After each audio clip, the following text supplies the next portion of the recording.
apresentação, que eu acho que tem muito a ver com o que a gente discutiu aqui. Esse é um grupo cujos interesses estão na imaterialidade, que define e afirma um outro olhar sobre a arquitetura e o urbanismo. Para baixo? Eu repito. Este é um grupo cujos interesses estão na imaterialidade, que define e afirma um outro olhar sobre a arquitetura e o urbanismo. Assim sendo, os sujeitos e as relações diversas que estabelecem entre si como grupo e também as formas com que estes interagem com outros estão no ponto focal ou no gesto seminal que funda a experiência, só possível pelo compartilhamento, como nos lembra Benjamin e Paola em seu elogio errante, senão é pura vivência que se esvai da potência de civilização e de subelevação poética. Trago aqui um trecho de minha apresentação em Jornada Azul, que, em comum a todos, estes são corpos que instauram a prática estética como fio condutor de suas existências. Lembrando sempre as palavras da professora Margarete Pereira, de que a prática estética não deve ser entendida aqui como um objeto de especulação formal, mas como uma ação que afeta os sentidos e, portanto, fundamental para o entendimento da arquitetura, como uma meditação que nos permite entender o espaço por outras maneiras e outras matrizes, ampliando o conceito de arquitetura e das práticas urbanas para além do artefacto construído. Ou seja, a produção de espaços entendida como e a partir da experiência de corpos que organizam-se e interagem sem a presença do Estado ou de outras instâncias reguladoras para o gerenciamento de suas políticas e práticas de vida. Então, não interessa aqui a cidade que exibe objetos como atributos de design, mas a que se conforma a partir de gestos, de preferência dos que nela conspiram, se rebelam e resistem ao que está posto como norma. Sendo assim, são experiências que se aglutinam e desenvolvem-se em torno de ritos, não só das manifestações e giras do candomblé, como vistas ontem, ou dos torés indígenas, ou das pequenas guerrilhas de apropriação e conformação dos sentidos desses espaços, ou ainda nos discursos que se atualizam como um novo animismo, como nos lembra Renato Stöckler. Ou seja, uma reação às novas roupagens de velhas formas de expropriação e destruição do outro, como o racismo ambiental e os projetos de regimes de aniquilação às diferenças, ou seja, a diferença vista como uma ameaça. Num mundo onde a conversão, seja pela sedução ao capitalismo ou o aniquilamento do diferente, se apresenta como a única possibilidade imposta pelo hegemônico, pelo binarismo, que se exibe como atributo e virtudes para controle dos corpos, se faz necessário lembrar que nossa era do antropoceno é apenas mais uma, entre outras 5 conhecidos períodos ou ciclos de vida, que já habitaram esse planeta, e que, do último para nós, a continuidade só foi possível devido a pequenas e aparentemente invisíveis e adaptáveis formas de vida. Uma contradição. A contradição parece residir em algo que poderíamos pensar como táticas entre outros e formas invisíveis de vida que superam o desastre ou que suspendem temporalidades, como em Fordlândia, ou que emergem como corpos-máquinas se construindo a partir do universo de biotecnologias, né, da influência dos hormônios na transgenerização de corpos, como nos alertou, como nos diz Donna Haraway em seu manifesto Cyborg. Mas, afinal, a questão que se impõe aqui é como aproximar essas narrativas de temporalidades em suspensão, da floresta da cidade que nos compõe, ou das táticas e formas de vidas subelevadas, como os fungos, os hormônios, as urgências que se fazem frente às práticas de estabelecimento e aniquilamento desses corpos e espaços. Trago aqui para vocês 3 possíveis gestos de rebelião. O primeiro deles é um momento de nos apresentar a barratina, que é um elemento, um adereço de cabeça utilizados pelos índios chupurus, habitantes da talvez mais significativa comunidade indígena do Agreste Pernambucano, que usa e que tem nesse aparato uma forma, um elemento de conexão com o mundo dos encantados. Então, gostaria que passasse. O segundo, eu trago aqui um folder sobre uma exposição no Sesc, no Sesc da Rua Augusta, em São Paulo, no ano 2012, que fala do cinema documental de Adrian Cohen e de seu parceiro Vicente Rios, que desde 1957 até 2011 registram em narrativas por imagens em cinco grandes séries os 3 vetores de destruição da Amazônia, a decadência e destruição de suas grandes obras. Os 3 vetores: o desmatamento, o garimpo e a grilagem de terra, com o extermínio dos povos indígenas e das populações ribeirinhas, povos que estão a desaparecer. São 10 mil rolos em 900 metros de fio, em 7 toneladas de materiais distribuídas em 30 documentários que atualmente foram doadas e estão em posse da PUC de Goiás. Trago também, para finalizar a nossa reflexão, um excerto do padre Antônio Vieira, o Sermão do Espírito Santo, de 1657. Prometo ser breve. Os que andaste pelo mundo e entraste na casa de prazer de príncipes, vereis naqueles quadros e naquelas ruas de jardins 2 gêneros de estátuas muito diferentes, umas de mármore, outras de murta, grama, verde. A estátua de mármore está muito a fazer, pela pureza e resistência da matéria, mas depois de feita uma vez, não é necessário que ele ponha mais as mãos. Sempre conserva e sustenta a mesma figura. A estátua de murta é mais fácil de formar, pela facilidade com que se dobram os ramos, mas é necessário andar sempre reformando e trabalhando nela para que se conserve. Se deixa o jardineiro lhe assistir, em 4 dias sai um ramo que lhe atravessa os olhos, sai outro que lhe descompõe as orelhas, sai 2 que de 5 dedos lhe fazem 7, o que pouco antes era homem, já é uma confusão verde de mundos. Eis aqui a diferença que há entre umas nações e outras na doutrina da fé. Há umas nações naturalmente duras, tenazes e constantes, as quais dificultosamente recebem a fé, e que deixam os erros de seus antepassados, resistem com armas, duvidam com o entendimento, repugnam com a vontade, cerram-se, teimam, argumentam, replicam, dão grande trabalho até se renderem, mas uma vez rendidas, uma vez que recebem a fé, ficam nelas firmes e constantes, como estátuas de mármore. Não sendo mais necessário trabalhar com elas. Há outras nações, pelo contrário, e estas são as do Brasil, que recebem tudo o que lhes ensinam com grande docilidade e facilidade.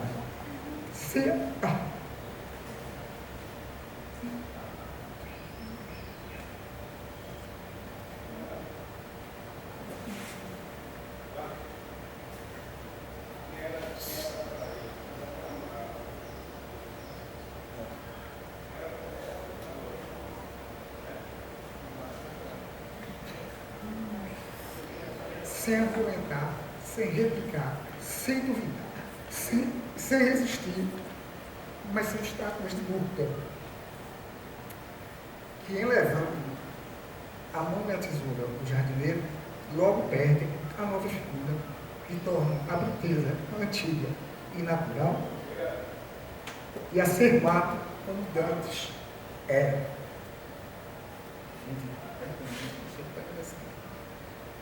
É necessário que assista, vou repetir, e estas são as do Brasil, que recebe tudo que lhes ensinam com grande facilidade e facilidade, sem argumentar, sem replicar.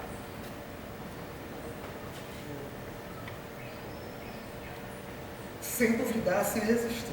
Mas são estátuas de murta que, em levantando a mão e a tesoura ao jardineiro, logo perdem a nova figura e tornam a beleza antiga, natural e a ser mato, como dantes eram. É necessário que assista sempre a essas estátuas o mestre delas, uma vez que lhe corte o que vicejam os olhos, para que creia o que não vem. Outra vez que lhe cessei o que vicejam as orelhas, para que não dê ouvidos à fábula dos seus antepassados.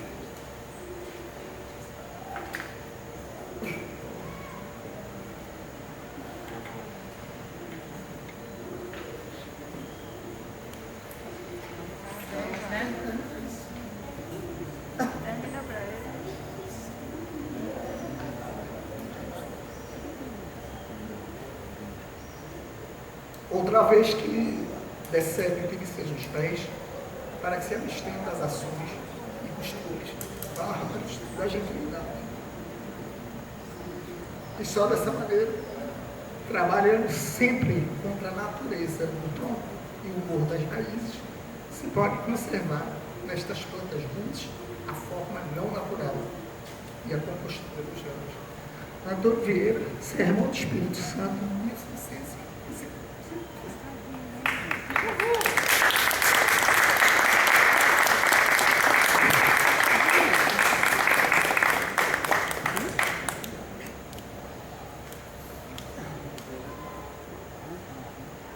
Obrigada, Chico.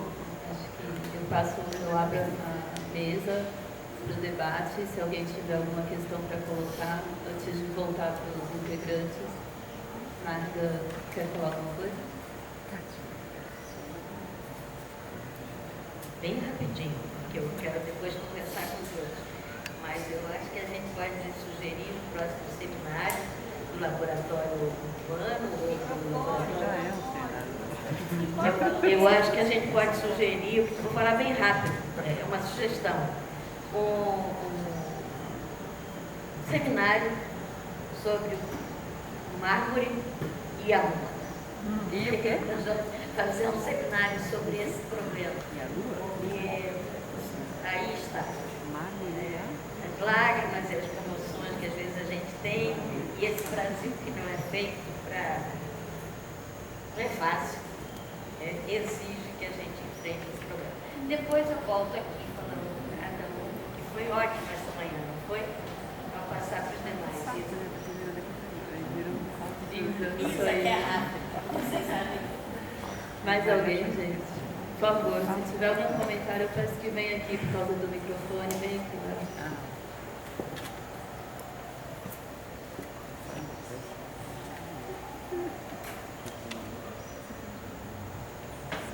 Não, queria parabenizar a todos por uma excelente manhã, uma excelente mesa, muitas falas boas. E eu fiquei pensando que todas elas tocavam um pouco nesses espaços, cidades, tempos em suspensão.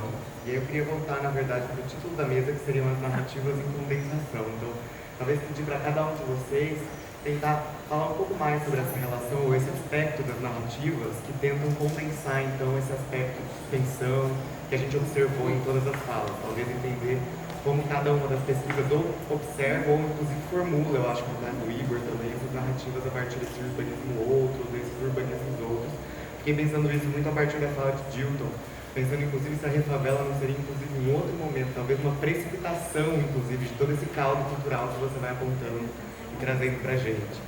E só uma última coisa em relação à fala do Lucas, de Canudos, talvez esse tempo 1 que você traz a partir do Euclides, você falou que talvez Canudos tivesse um aspecto, ou fosse essa antibioticidade, né? Eu fiquei pensando que talvez fosse mais do que isso, eu não sei talvez o que você pensa, mas debatendo com você, se não seria inclusive uma própria antítese ou um avesso dessa ideia de república mesmo, que estava sendo debatida, né? Talvez através do trabalho inclusive da Maria Albuquerque, que tem trazido outras reivindicações em nome desse ideário republicano.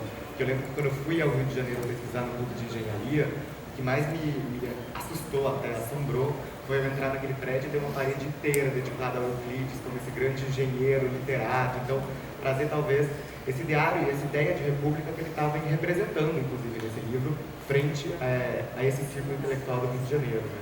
Fiquei pensando muito nisso. Mas parabéns a todos. Era só isso. Obrigada, Léo. Mais alguém, gente? Não? Sinira? Vou passar para a Marga aqui, depois você fala. Bem rapidinho, na medida que o Renato pediu para vocês falarem sobre a condensação, eu fiquei com a questão da tradição móvel, lá como é que vocês pensam esse vínculo, né? condensação de alguma coisa e dessa tradição móvel, efêmera, essa tradição do indefinido, do transitório, essa tradição também. Como é que vocês pensam essa relação? É uma provocação que acho que atravessa o discurso de todos vocês, essa ideia de todos os movimentos, uma resistência que é para advogar. Seria.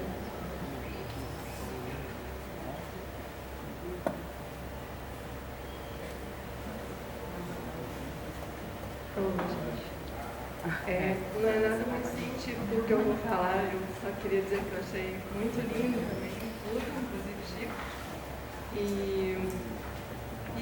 muito bonito como as apresentações conversaram. Aí eu fiz aqui um pequeno poema. Acho que né? Não sei, mas vou ler aqui rapidinho. Atravessar trilhas clandestinas, dunas, crianças, um meteoro e uma comunidade de pássaros, seres saturados de agora. Qual a participação do meteorito nos nossos destinos históricos e políticos? O mesmo das crianças. Vocês já comeram murici?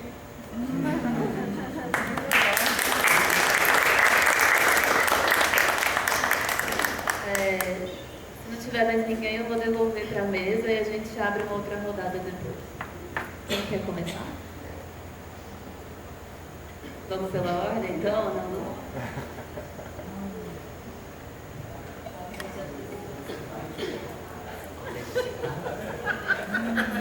Mas só se quiser. Na ordem dos sentados.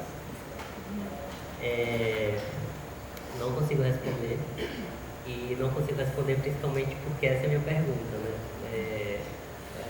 Esses exemplos que eu trouxe aqui, por exemplo, mas os exemplos que eu trouxe não necessariamente são os meus temas de pesquisa oficialmente, né?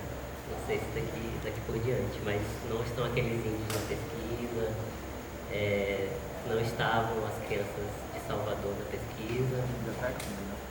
Estava, mas não estava. E originalmente não. E não estava o menino Kainan, por exemplo. De repente ele pode entrar.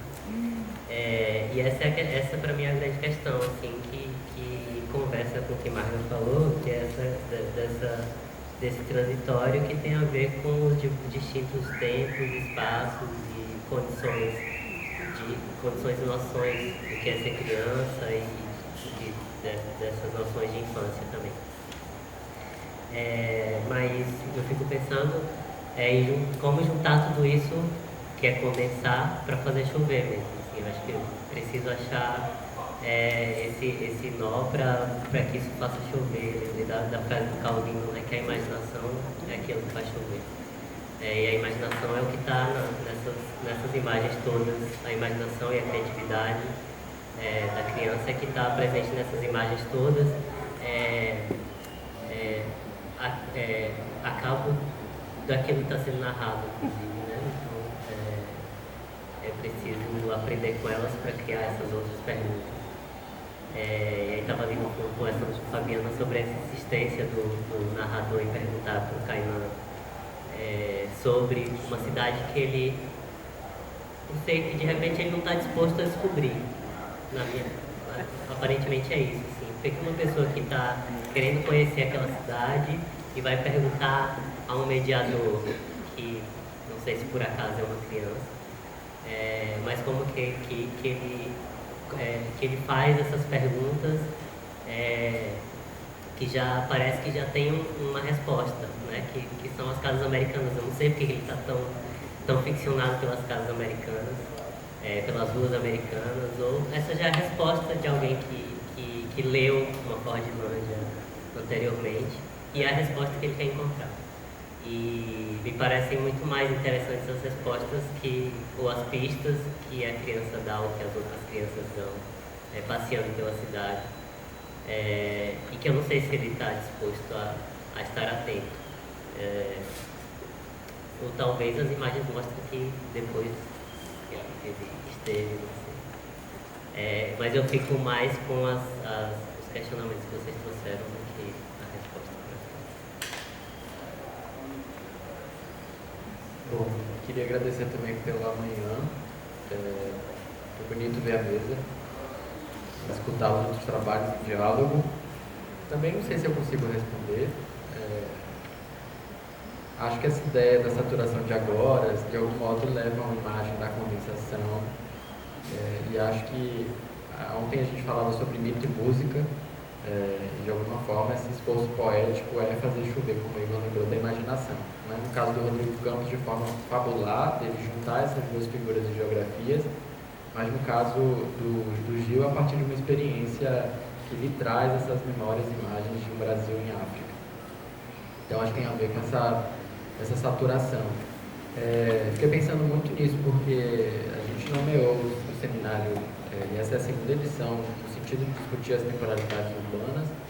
A gente fez o primeiro em 2019, junto com a Lu, e na apresentação eu acabei falando muito dos espaços, da geografia, da paisagem, mas sinto que tem uma tentativa talvez de trazer uma interconexão com a materialidade, assim, e pensar essa imbricação espaço-tempo tem me feito chegar a possibilidade de condensações também outras. Aí eu queria fazer umas perguntas, assim, também dialogar com a mesa, com o Lucas, com a Lu, no retorno, de também imaginar como a própria Beatriz Nascimento convida a imaginar, não só Canudos, mas também parte das favelas, não como um retardo, mas como uma incisão de um futuro. Quando ela fala que, de certa maneira, Canudos também é um aquilombamento, assim como as favelas também são. Como o Gil enxerga nisso a pista para o futuro, assim, né?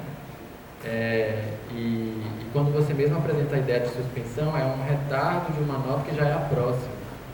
Então tem uma dimensão anacrônica não somente de passado, mas como uma possibilidade de um futuro que foi interrompido. Fiquei pensando nessa dimensão de futuro muito forte. Para a gente conversar, assim, né? E também provocar essa reviravolta. E a gente vai conversando. Bom, agradeço as perguntas e os comentários. Agora eu vou contar de trás para frente, porque você acabou. Estava pensando nisso, acho que eu concordo plenamente. Acho que isso é que é interessante. Na verdade, usei esse termo retardo a partir dessa coisa que aparece da suspensão, mais no sentido do diálogo. Não sei se ele exatamente coloca a questão, mas acho que para mim é um retardo do progresso. E esse retardo do progresso é também um projeto de futuro, mas de um outro futuro, que não é o futuro que o progresso, da direção que o progresso está apontando. Isso é interessante, assim, inclusive pensar quais projetos de futuro se existia. Isso fica muito visível quando você vai, por exemplo, nos Sertões, né? O que seria essa cidade se ela não tivesse sido interrompida, né? A gente pensar isso. Mas aí, acho que respondendo a sua questão, Léo, da antítese, eu acho que sim.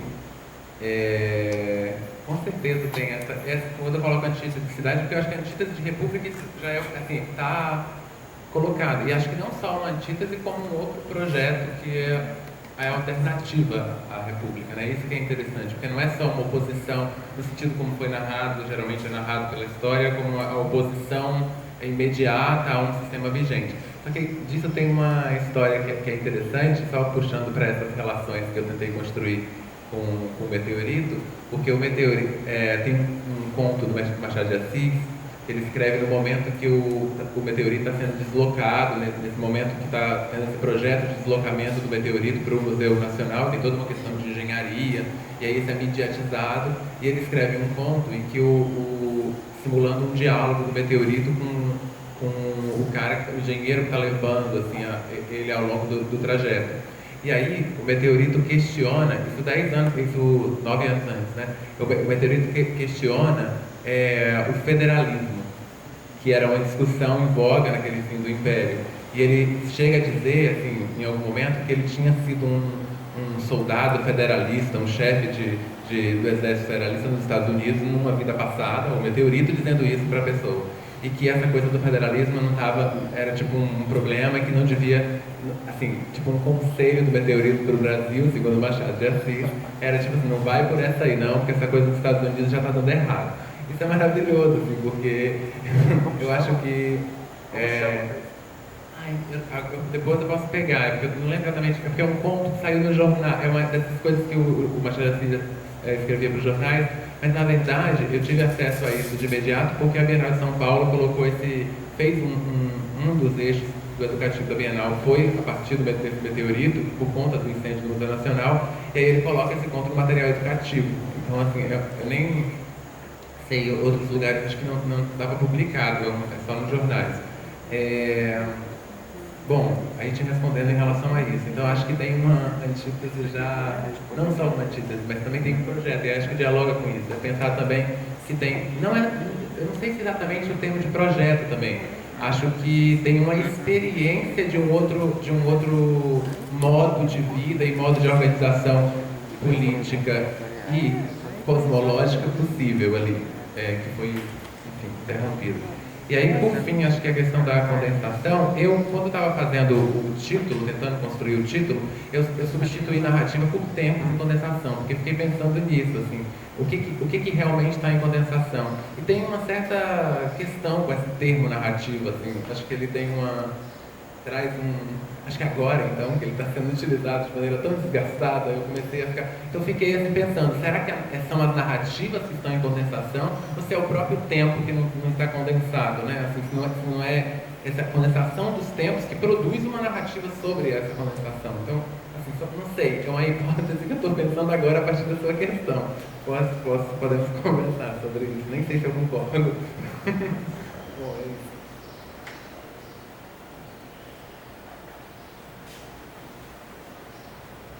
Também não tenho uma resposta exata a esse questionamento. Eu concordo com o Lucas, assim, essa palavra narrativa também me incomoda, assim. Não sei se ela é a melhor palavra para usar nesse caso e por isso já tenho dificuldade de responder isso. Mas assim, tentando pensar essa questão da tradição móvel, né? Que o Mário de Andrade ele coloca em relação à cultura lá em Natal, eu aproximo isso muito à ideia de novo também, assim, que contemporaneamente a estadia de Mário de Andrade de Natal foi quando a cidade também estava passando pelas grandes reformas urbanísticas, as primeiras, né, todo esse processo de modernização, todo esse discurso que nós conhecemos ligados à ideia de progresso, etc. E isso tem muito a ver mesmo, assim, quando a gente está olhando a partir dessa perspectiva da arquitetura, a gente sabe com essa coisa mais sólida, material, fixa, que é exatamente oposta tanto a essa cultura mais móvel, mas ao mesmo tempo a essa natureza, que ela, para que essa natureza ela persista no tempo, ela precisa estar ali se movendo em fluxo, não é algo definido como a pedra, né? Talvez dê para associar com o texto que o Chico trouxe para a gente, o Mármore da Música. Eu penso também que essa ideia de móvel, ela pode fazer com que a gente pense no urbanismo, talvez relembrando mesmo a questão do projeto, assim. Como é possível pensar em projeto abarcando esses fluxos, essas ideias, usos, ocupações, moventes, reapropriações.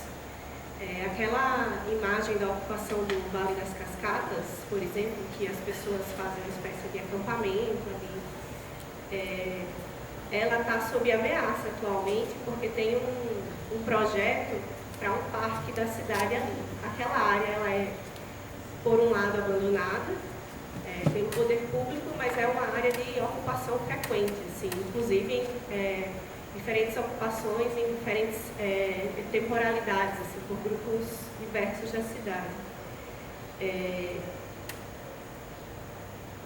se sabe, né, e se entende que esse uso e essa ocupação que as pessoas dão ali de maneira efêmera, ele também acaba contribuindo, de certa forma, para um uso menos violento, menos exploratório daquele território. Então, por um lado, talvez aquilo esteja até contribuindo para que aquela ideia inicial de que não se destruísse os bens naturais, ela fosse consolidada, né? Ela seja consolidada. E aí, tudo isso me lembrou também a fala da Thaís Portela ontem, em relação ao que Márcia Santana apresentou a gente, né? Quando ela contrapõe a ideia de patrimônio da herança do pai com a ideia de matrimônio, que seria então a herança da mãe, e essa noção também de um matrimônio como aquilo em que se cuida das relações. Então, assim, eu acho que talvez esse uso e ocupação móvel, efêmero, ele esteja muito próximo também de um cuidar. É isso.